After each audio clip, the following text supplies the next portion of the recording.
So the reason I chose the VFR 750 swing arm for this is the width dimension is almost identical to the original Cb750 swing arm. It's about 246 millimeters. We might need to throw a small shim in there.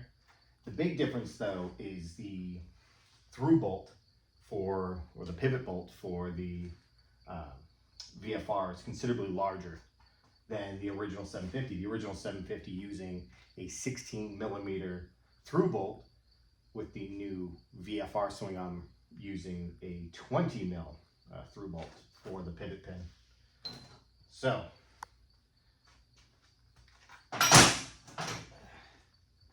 it doesn't quite work. What I'm going to be doing is taking the original sleeve for the 16 mil and milling it down to fit the inside diameter of this 20, because it's already perfect for that 16. And that gives me the right dimension bolt to go all the way through the CB's frame, which is admittedly quite a wide frame, while having all the correct dimensions. Here's the original. You can see this. It's the perfect size.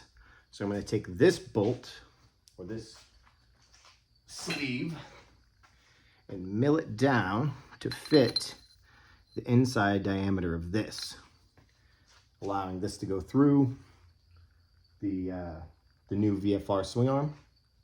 Probably get frame. Allowing this to go through the new VFR swing arm with the original CB bolt. All right, I'm gonna go chalk this up on the mill and slowly start turning it down to the proper dimension. So I figured I'd give you a quick rundown of the mill I'm using. It's just an old Central Machinery. It's a Harbor Freight brand, multi-purpose mill and lathe. It's 110. It does have a 12-speed auto feed to it, which is huge.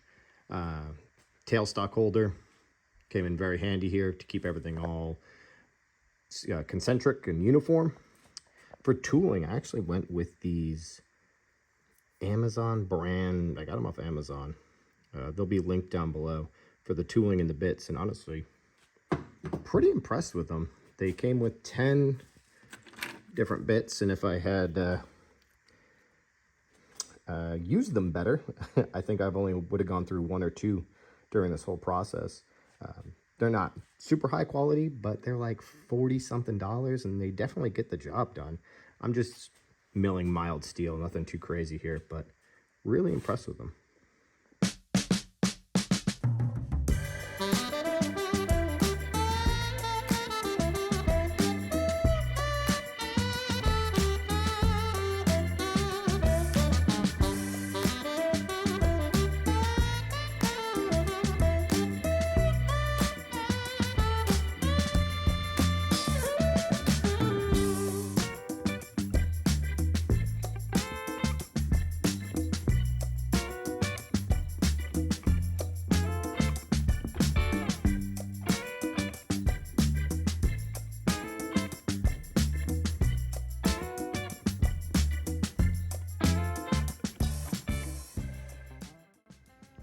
So here you can see the process that I used, just pulling a couple thousandths of an inch off at a time, trying not to hog too much material at once, causing chatter, ruining the finish of this.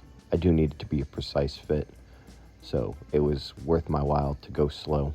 It was quite a time-consuming process, but as you can see, the cheap Amazon bits actually did a pretty good job, and I got the result that I wanted.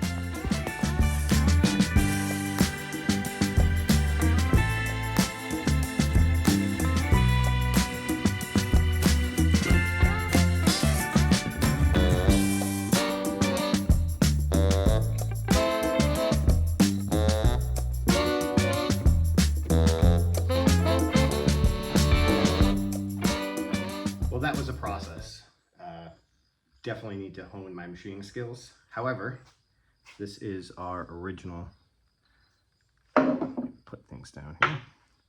Here's our original pivot pin shim, the bolt that goes across the original CB frame, fits in there nicely. This piece right here is for our VFR swing arm. That now fits onto there. Another piece that the bearing rides on fits in. So now we have the correct dimension of all of our pieces to use the original Cb750 pivot pin bolt adapted to the VFR 750 swing arm size. Wasn't terribly difficult, but definitely learned a few tips and tricks for the next time round. I'm going to go ahead, get this all together. Also going to get tires mounted tonight over at my buddy Rob's. So we should be able to start working on the geometry for the monoshock after this.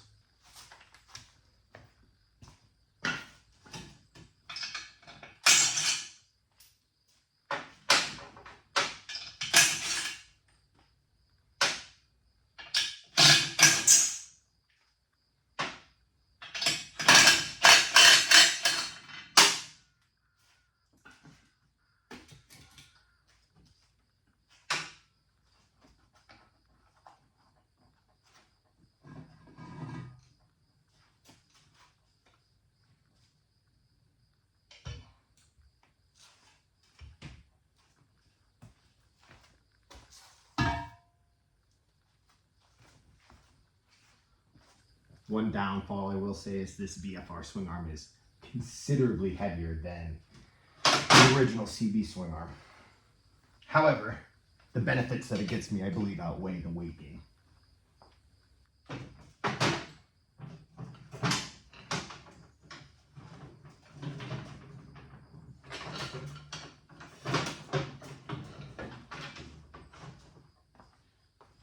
we're going to insert the original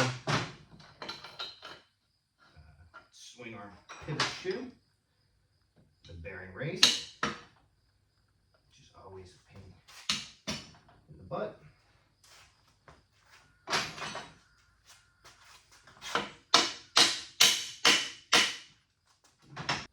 Now to insert our newly milled piece.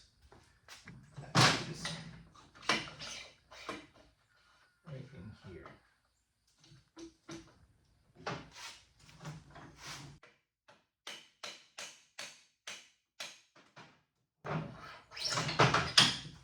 Maybe not.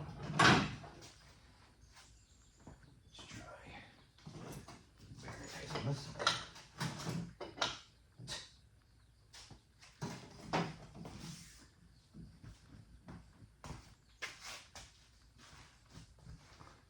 Well, turns out that the bearing race on the other side is a slightly smaller dimension for some reason. So we're going to chuck it back up on the mill, get a dimension on that, and mill it down to size. It's just going to have to go in one way now. All right, take two on this. I just turned down a couple thousandths of an inch, about 20 thousandths of an inch on this end here. And now it goes in, no problem. So now it's time to try and mount this up.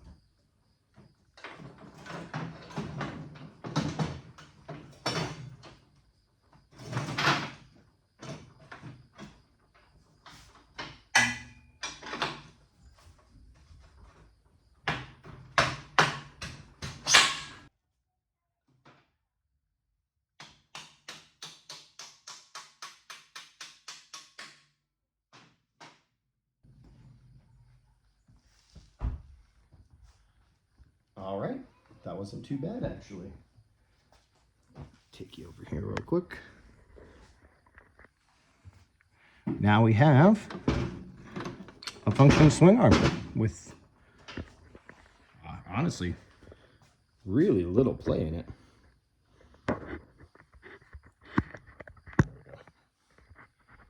Get you reset up here. Okay. I'll be honest, I didn't expect it to work that well. We're gonna have to lengthen the chain, which I knew.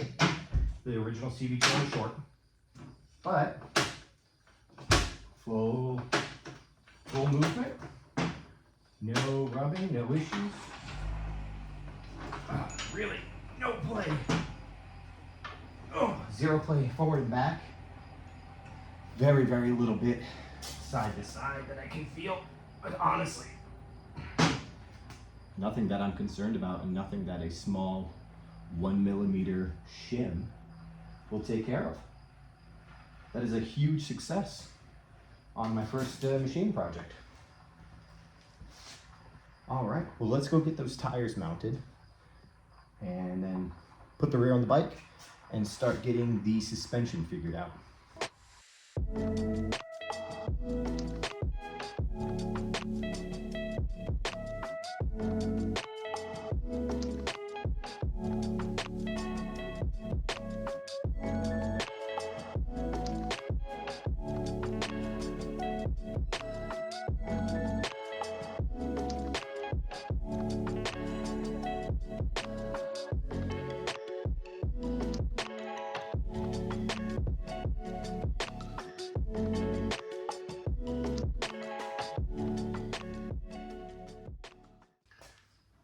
So fast forward a couple hours and we have tires mounted onto the rims.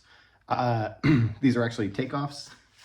These are my old Q3 Pluses that I took off my CBR for last year when I replaced them with the Q5s. Side note, Q5s, excellent tire. Highly, highly recommend the Q5s. I was a huge fan of the Q3s. Those Q5s blow these things out of the water. But rear, obviously single-sided. And front as well. They're in pretty good shape. Not really too concerned about it, more just for mounting them up and getting everything mocked in place than really ripping on them. They'll probably be replaced with the Q5s by the time they really get going. Interesting side note, for VFRs, 5 spokes in the rear, 6 spokes in the front. I don't get it either. Well, I'm gonna get the rear mocked in place and bolted on. We'll see how it looks.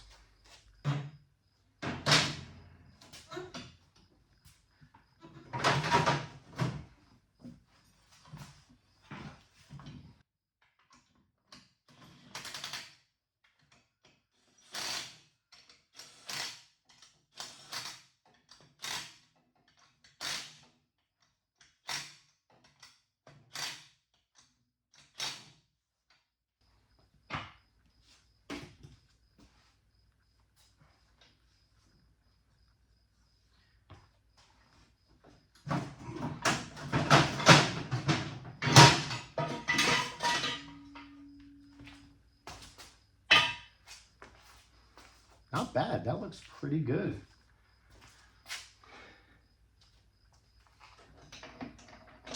Definitely gonna have to increase the length of the chain.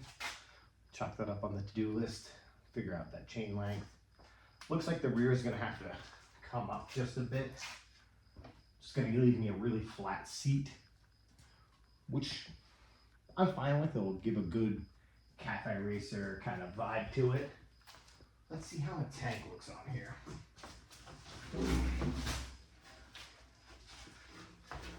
I have this one, it's a little beat up. I have a better one, but nice and light. Mock-up purposes.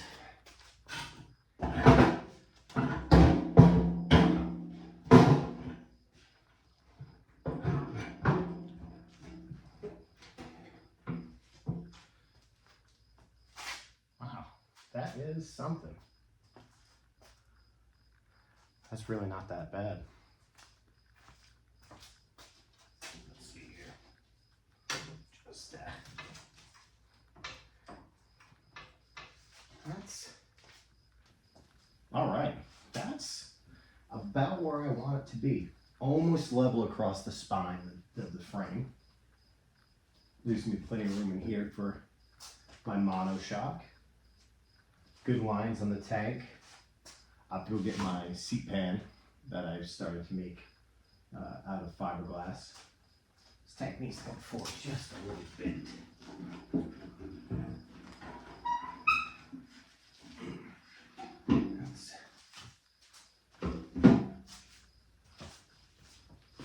Let's see here.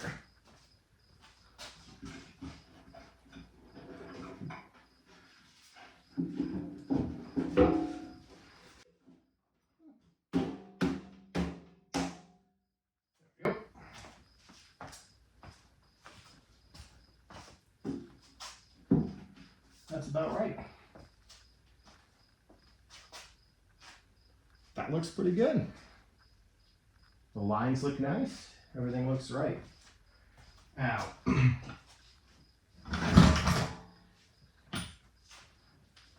this is, that's not it.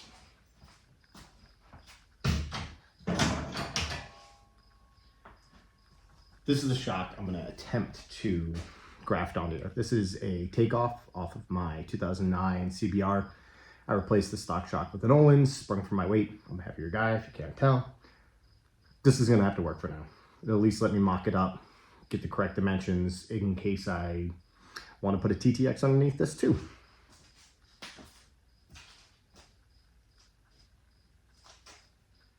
So that's going to sit right in here, which is actually going to leave the triangle quite open still. We're going to have to weld in some bars here, have a gantry come across to hold this up. But that's going to work pretty well. We'll have to mount the reservoir maybe up underneath here. Just put some tabs in. Actually, I could probably just drill into this and put some quicksets. Nutserts. That's what they are. I could probably drill up into here and put some nutserts in here to mount the reservoir up underneath the seat, keep it up out of the way. All right. That's pretty good.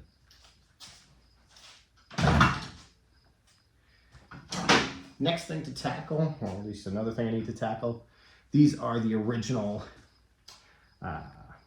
peg mount, rear mounts. They also hold the exhaust on the right-hand side. And these go right here. So these attach here. Part of the reason that I wanted to use the original pivot pin bolt was so that I could reattach these. However, I don't like this big gaudy piece coming out of the back. Doesn't look terrible with the single-sided swing arm. On the other side, I just feel it's going to look awful. It's so clean, and then to put that big kind of monstrosity on there. It does mount the exhaust on the other side, so it's something we're going to have to figure out when that time comes. But I think for what I'm going to do is actually take these, zip them across right here. So we still have the structural rigidity of this. Not that that's super important. It's not really holding anything together. It's just going to hold the peg on. It also gives the correct spacings for the bolt lengths, the stock bolt lengths. So zip that, clean it all up. If we get really ambitious, weld the back of it and just clean it up so it looks good. That's a long way out, but that'll cut that off, get rid of all this. I'm not mounting rear pegs to it. Obviously with the small rear seat and the large frame, that's probably not going to work. So that'll be one of the next things to do. I'm going to wait to do the geometry for the rear suspension until I get the Super Hawk front end on it. I want to make sure that I can get that bike level with the new suspension in the front. There's no sense leveling it to the rear, the old front suspension when I don't know exactly what it's going to do to the front. I don't know if they're a little bit shorter, if they're a little bit longer, if it's going to be more pitched or less. I'm not sure yet. So I'm going to keep it that way for now. I'll have to swing it around, get it mounted back up, and then jack the front up, and we'll take the front end off and replace it with the whole Super Hawk front end assembly. I should hopefully have that in the next week or two. It's early September. So hopefully by late September, early August, I'll have the front end of the Super Hawk grafted onto this as well. Really, really happy with the progress that's been made. Very excited to keep going and continue on this.